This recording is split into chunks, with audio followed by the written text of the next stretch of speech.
The story opens in the ruins of Keller Prime, capital world of the peaceful Calorian Federation. The planet burns under the relentless assault of the Vrak Empire, a brutal warrior race that conquers worlds for sport and resources. The Calorians, a bird-like species known for their advanced medicine and art, never developed military technology. Their cities of crystal spires now lie shattered. Ambassador Nira, one of the few surviving Calorian leaders, huddles in an underground bunker. With her aide Tom, the Vrak bombardment shakes the ground above them. Nira's feathers are singed, her elegant robes torn. She stares at the quantum communicator, their last hope. The humans, Tom whispers. They are the only ones who answered our distress call. Nira remembers the Galactic Council meetings where other species mocked Earth. The humans were newcomers, barely 3 centuries into space travel. Most alien races considered them primitive, their technology crude compared to ancient civilizations like the Altarians or Xanthari. They're barbarians, the Xanthari ambassador had once said. They still wage war on their own kind. But now, as Vrak ships patrol the skies and execution squads march through the streets, no one else had responded to Keller's desperate plea for help. The mighty Xanthari stayed silent. The wise Altarians claimed neutrality. Even the traitor guilds abandoned Calorian space. Only Earth answered. Nira activates the communicator. Static fills the bunker. Then a calm human voice emerges. This is Admiral Kane of the Earth Defense Fleet. We received your message, Ambassador. Admiral, Nira's voice breaks. Our people are dying. The Vrak Empire has 30 battlecruisers in our system. They're hunting civilians for sport. We ... We have no weapons to fight them. A pause. Then Kane's voice, colder now. Ambassador, can you confirm reports that the Vrak are targeting non-combatants? Medical facilities? Schools? Yes, Nira sobs. They bombed the children's hospital first. They said it was to break our spirit. Admiral, we don't ask for soldiers. We only need evacuation ships. Please, just save who you can. Another pause, longer this time. In the background, Nira hears muffled voices, the hum of human technology. Ambassador. Kane finally responds. Help is coming. Keep your people hidden. We'll handle the Vrak. The transmission ends. Above them, a new sound joins the Vrak bombardment, something different. Tom points to his scanner, confusion in his large eyes. Ambassador, something just jumped into the system. Multiple contacts. Through the bunker's cracked walls, they hear a new kind of explosion. Not the sharp crack of Vrak plasma cannons, but something deeper. Something that makes the ground tremble differently. Nira activates her scanner and gasps. The display shows dozens of human ships materializing throughout the Keller system. Not the sleek evacuation vessels she expected, but massive, angular warships bristling with weapons she doesn't recognize. What are they doing? Tom asks. We asked for rescue ships. As if in answer, a human voice broadcasts across all frequencies. It's Admiral Kane, but his tone has changed completely. Gone is the diplomatic politeness. What remains is something that makes Nira's blood run cold. A promise wrapped in steel. Vrak vessels. This is Admiral Kane of the Earth Retribution Fleet. You are in violation of interstellar law regarding the targeting of civilians. You have one opportunity to withdraw from this system immediately. The Vrak response comes quickly, filled with their characteristic arrogance. Human scum. This is our conquest. Leave now or burn with these weak birds. Kane's reply is immediate. Very well. All ships, weapons free. Show them why Earth doesn't forget. The first salvo from the human fleet lights up Keller's night sky like a second sun. Vrak shields, which had seemed impenetrable against Calorian defensive systems, collapse under the sustained barrage of human weapons. The humans don't fight like any species the galaxy knows. Their tactics are vicious, coordinated, overwhelming. As Mira watches through her scanner, she realizes something that chills her to the bone. The humans didn't come to evacuate the Colorians. They didn't come to negotiate or establish a defensive perimeter. They came to destroy every single Vrak ship in the system. "Tom," she whispers, watching human fighters swarm disabled Vrak vessels. Like angry wasps. "I think we may have called the wrong kind of help." Outside, the sounds of battle intensify. But for the first time in weeks, it's not Colorian screams filling the air, it's Vrak distress calls. The humans had arrived, and they brought something the galaxy hadn't seen in centuries. Retribution without mercy. Captain Rex Morgan stood on the bridge of the UES Vengeance, watching Vrak battle cruisers burn against the star field. His weathered face showed no satisfaction, only cold calculation. Around him, his crew worked with mechanical precision, coordinating the systematic destruction of the Vrak fleet. "Sir, Vrak command ship is attempting to flee," reported Lieutenant Davis from the tactical station. "Negative," Rex replied without hesitation. "No one leaves. Not after what they did to those hospitals." The human fleet moved like a pack of wolves, using tactics no civilized species would consider. They targeted engines first, crippling ships. Rather than destroying them quickly, they jammed escape pods, forcing Vrak crews to face the consequences of their actions. Most disturbingly, they seemed to enjoy it. On Keller Prime's surface, Vrak ground forces found themselves facing something they'd never encountered. Humans in powered armor, moving through the ruins with terrifying efficiency. These weren't the honorable warriors the Vrak understood. These were hunters. And the Vrak had become prey. Sergeant Mike Torres crouched behind a collapsed crystal pillar, his squad spread out in perfect formation. Through his helmet's display, he watched a group of Vrak soldiers dragging Colorian civilians from their hiding spots. "Order, Sarge?" whispered Corporal Amy Lee. Mike's jaw tightened as he watched a Vrak soldier strike an elderly Colorian with its weapon. "Rules of engagement are clear. Anyone harming civilians doesn't get to surrender." The Vrak never saw them coming. Human stealth technology, developed through centuries of warfare against their own kind, made them invisible to Vrak sensors. The engagement lasted 30 seconds. No Vrak survived. As Mike's squad secured the rescued civilians, his radio crackled with reports from across the planet. Human Marines were everywhere, moving through Vrak positions like death itself. They didn't fight according to galactic conventions. They fought to win, completely and permanently. Back in orbit, Admiral Kane stood in the war room of his flagship, the UES Retribution. The massive vessel bristled with weapons that had been perfected in the bloody conflicts of Earth's past. Around him, holographic displays showed the systematic dismantling of Vrak forces throughout the Keller system. "Admiral," came a voice from the communications station. "We're receiving a transmission from the Vrak Emperor's personal fleet. They're demanding we cease hostilities and negotiate." Kane's expression didn't change. "Put it through." The hologram of Emperor Thrak materialized, a massive reptilian creature covered in scars and ceremonial armor. His yellow eyes blazed with fury and confusion. "Human, you dare attack the mighty Vrak Empire? We are conquerors of 1,000 worlds." "Were," Kane corrected quietly. "You were conquerors. As of today, you're extinct." Thrak's roar shook the transmission. "You cannot threaten." "You?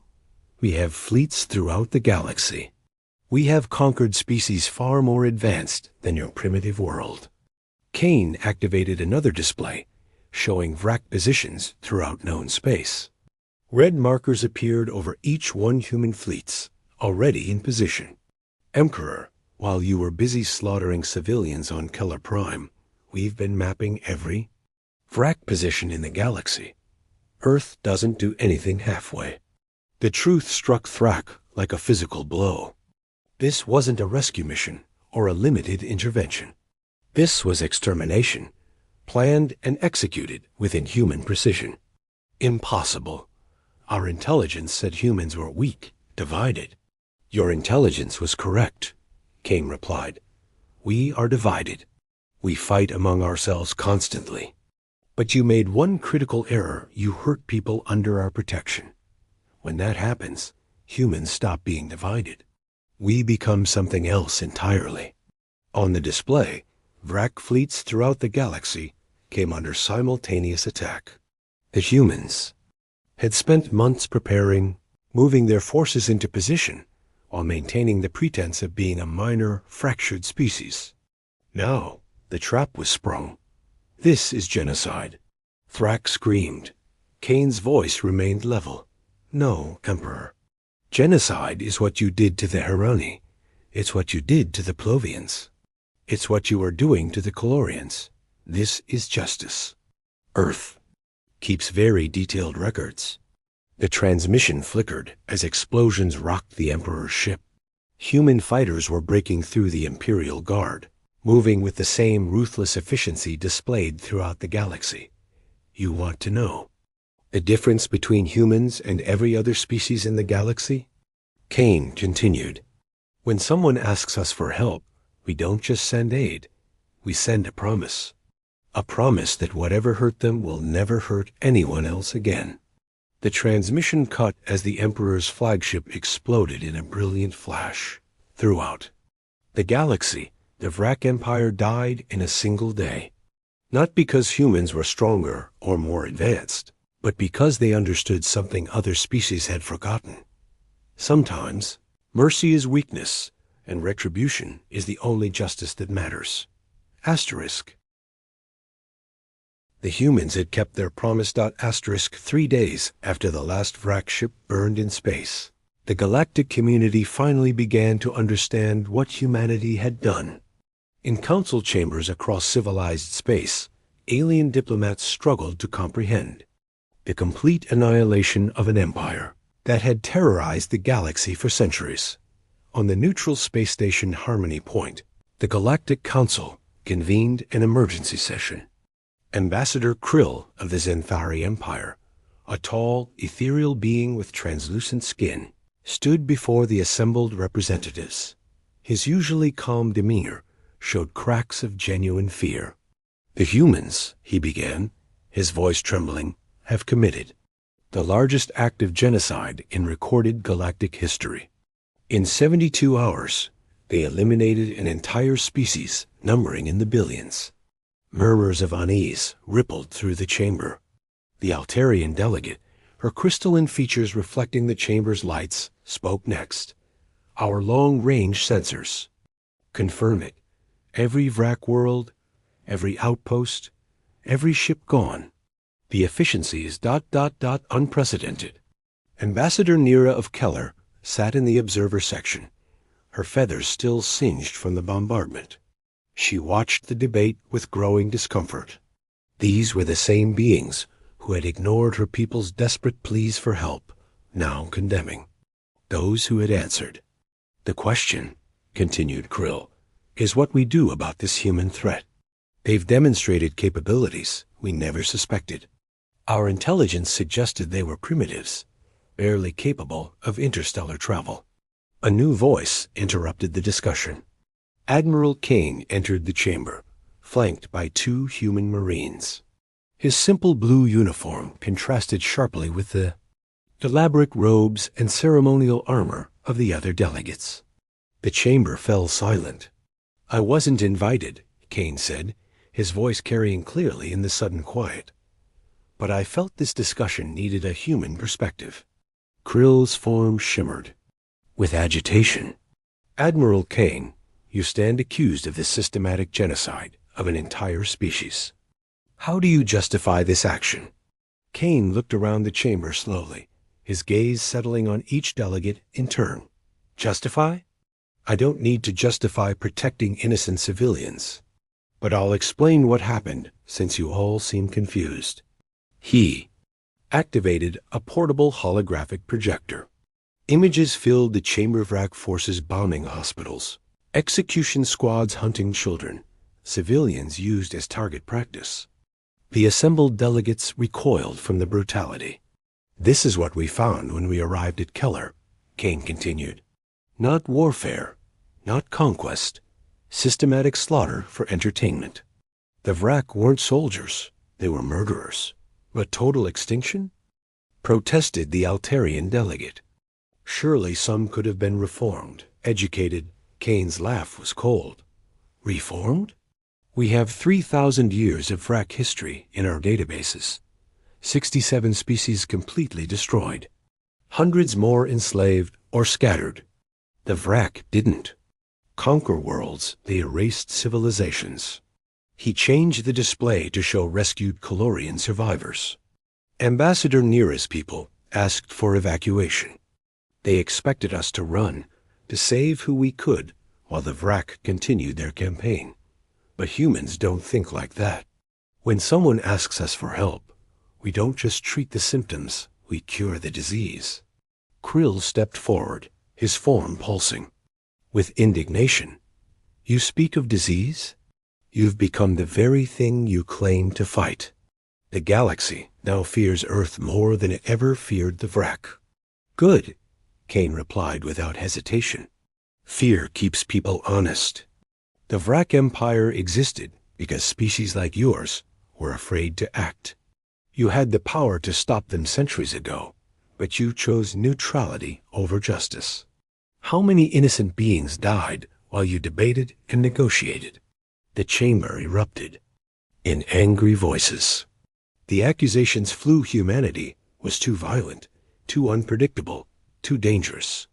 They demanded restrictions on human expansion, monitoring of human fleets, guarantees that Earth would never again act unilaterally. Kane listened silently until the chaos died down. Then he spoke, his voice cutting through the tension like a blade. "You want guarantees? Here's the only guarantee Earth will give. Any species that targets civilians, that wages war on the defenseless, that commits genocide, they will face humanity's full response. Not negotiation, not sanctions, not diplomatic solutions. Complete and permanent removal from the equation." He gestured to the still-burning images of Vrak atrocities. "The galaxy had 1,000 chances to stop this. You chose to look away. Humanity won't make that mistake." As Kane turned to leave, Neera stood up in the observer section. Her voice carried clearly across the stunned chamber. "The Colorian Federation formally requests permanent alliance with Earth." Other voices began. "To rise smaller species, those who had suffered under various oppressors, adding their support." The galaxy's power structure was shifting, and the traditional powers could only watch as their authority crumbled. Kane paused at the chamber's exit. "The invitation for peaceful cooperation remains open. But understand this, the age of tolerating evil in the name of stability is over. Humanity is now part of this galaxy, and we brought our own ideas about justice." The chamber doors closed behind him, leaving the galactic powers to contemplate a universe where humanity was no longer an unknown quantity, but a force that would reshape everything they thought they knew about power and justice. 6 months. After the Vrak extinction, the galaxy struggled to adapt to a new reality. Trade routes that had been terrorized for centuries now flowed freely under human protection. Species that had lived in fear began to rebuild, while the traditional powers watched their influence wane.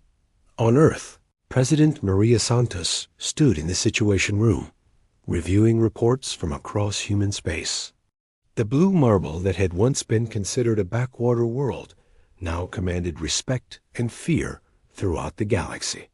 "Status report," she requested, looking at the assembled military and diplomatic staff. General William Hayes, chairman of the Joint Chiefs, stepped forward. "Madam President, our rapid response fleets are operational across 47 sectors. We've had 17 requests for intervention in the past month alone. And the Galactic Council's response? Secretary of State James Wright answered, his expression grim. They're attempting to form what they call a stability coalition, essentially an alliance against human expansion. The Xanthari and Altarians are leading the effort, claiming we're destabilizing the established order. Maria nodded grimly. She'd known this was coming. When humanity revealed its true capabilities, the galaxy's power brokers were bound to push back. What about our allies? Growing. Daily, reported Admiral Kane via hologram from his flagship. The Colorian Federation has formally joined our alliance. The Herani survivors have requested protection. 17 mining worlds have asked for human defense contracts. Species that were considered minor by the old powers are finding their voice. The irony wasn't lost on any of them.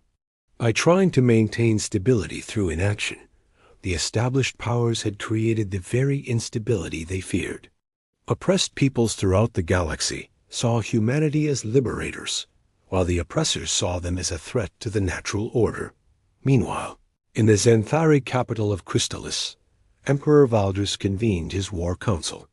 The ancient being, over 2 millennia old, had never faced a challenge like humanity. His crystalline chamber reflected his agitation in prismatic flashes of color. The humans must be contained, he declared to his assembled generals. Their influence spreads like a plague.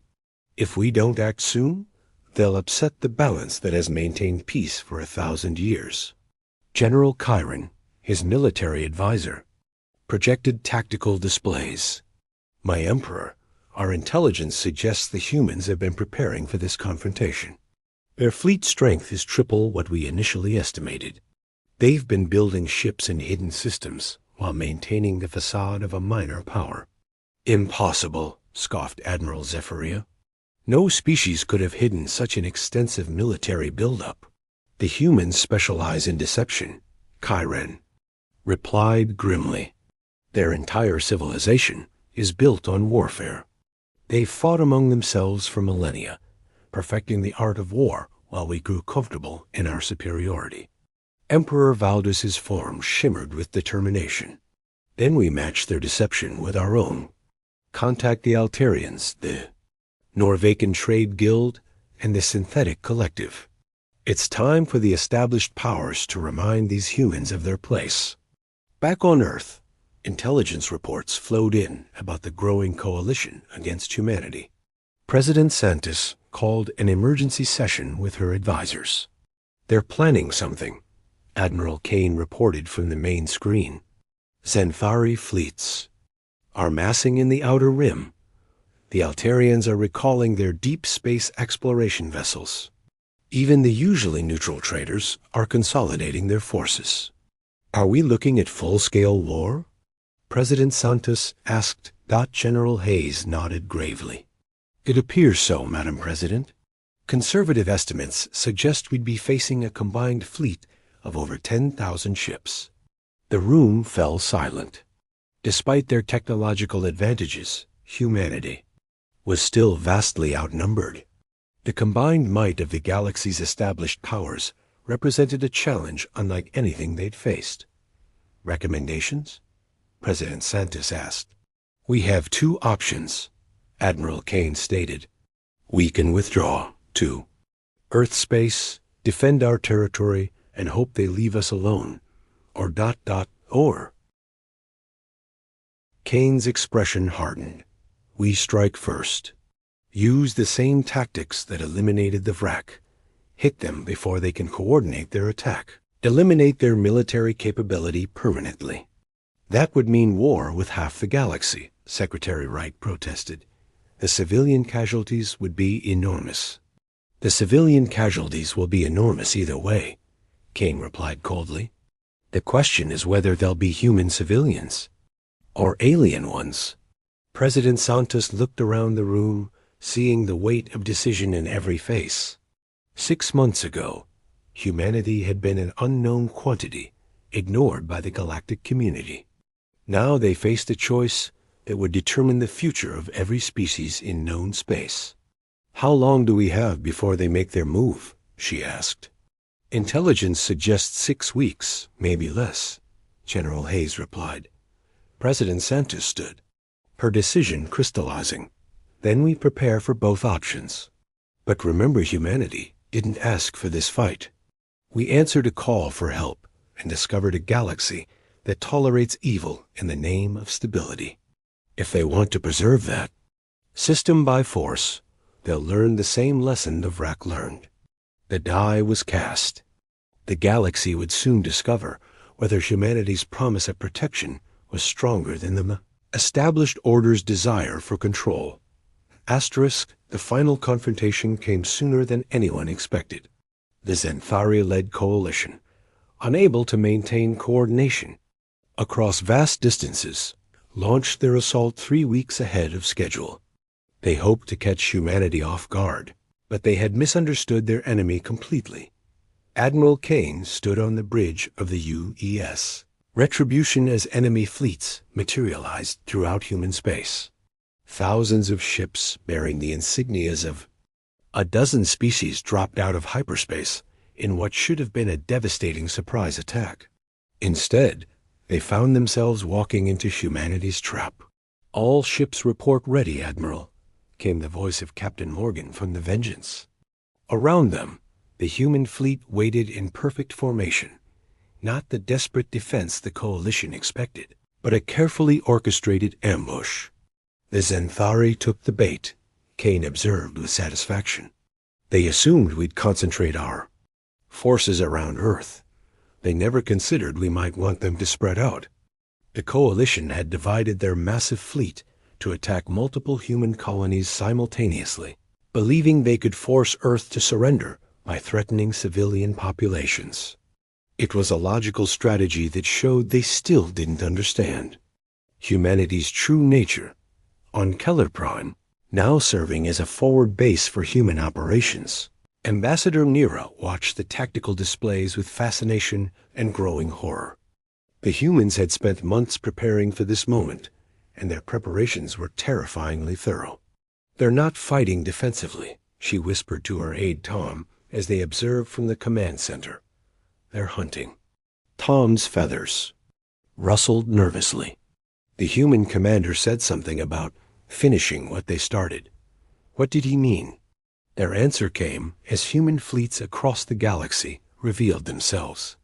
The coalition forces, expecting to find scattered defensive positions, instead encountered concentrated firepower that had been waiting in hidden positions. Every jump point, every strategic system, every supposed safe zone had been anticipated. Emperor Valdris, commanding the main Xanthari battle group, watched in growing horror as his carefully planned assault disintegrated. "How are they everywhere at once?" he demanded of his tactical officer. "Sir, they've been preparing for this for months. Every ship we thought was on patrol was actually part of a larger formation. Every defensive position was a trap." The truth struck Valdris like a physical blow. While the coalition had been planning their attack, humanity had been planning the complete dismantling of every major military force in the galaxy. This wasn't a defensive war, it was systematic elimination. President Santos watched from the White House Situation Room as the battle unfolded across dozens of star systems. Reports flooded in from every front, and they all told the same story. The coalition was being systematically destroyed. "Casualty reports?" she asked General Hayes. "Minimal on our side, Madam President. We're estimating 90% enemy losses. So far, they're attempting to withdraw, but our forces anticipated the retreat routes." Secretary Wright looked up from his communications console. "We're receiving surrender offers from the Altarian government. The Norvacan Trade Guild is requesting immediate ceasefire. The synthetic collective has gone completely silent." President Santos nodded grimly. The coalition had expected a war of attrition, a long conflict where superior numbers would eventually prevail. They hadn't understood that humanity had already won before the first shot was fired. Back in space, Admiral Kane received a priority transmission from Emperor Valdris himself. The ancient being's crystalline form flickered with defeat and desperation. "Admiral." "Kane," Valdris began, his voice carrying centuries of pride now broken. "We surrender. The coalition yields to human authority." Kane's response was immediate and cold. "There is no coalition authority to accept surrender from Emperor. You launched an unprovoked attack on human civilians. You threatened genocide against our people. Surrender was offered before this began. You chose war." "But we yield," Valdris protested. "The fighting can stop." "The fighting will stop," Kane agreed, "when every ship that participated in this attack has been destroyed. When every government that authorized it has been dissolved. When every military officer involved has been held accountable. And it will stop." The Emperor's form shimmered with realization. "You mean to do to us what you did to the Vrak?"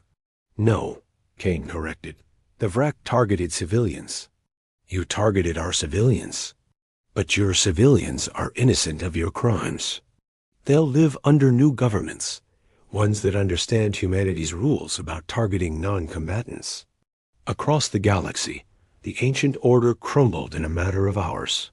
Species that had ruled for millennia found their fleets burning, their authority shattered, their futures dependent on humanity's mercy dot in the aftermath. As rescue ships moved to collect survivors and occupation forces secured former coalition worlds, the galaxy faced a new reality. The old powers were gone, replaced by a system where the strong protected the weak rather than exploiting them. Ambassador Nira stood in the ruins of the Zentari command ship, watching human Marines process prisoners with professional efficiency. "They really did it," she whispered. "They changed everything." The galaxy had begged for aid, and Earth had answered with retribution. Now, in the silence after the storm, a new age began, one where justice mattered more than stability, and where humanity's promise of protection extended to every corner of known space. The weak would never again face genocide alone. Asterisk.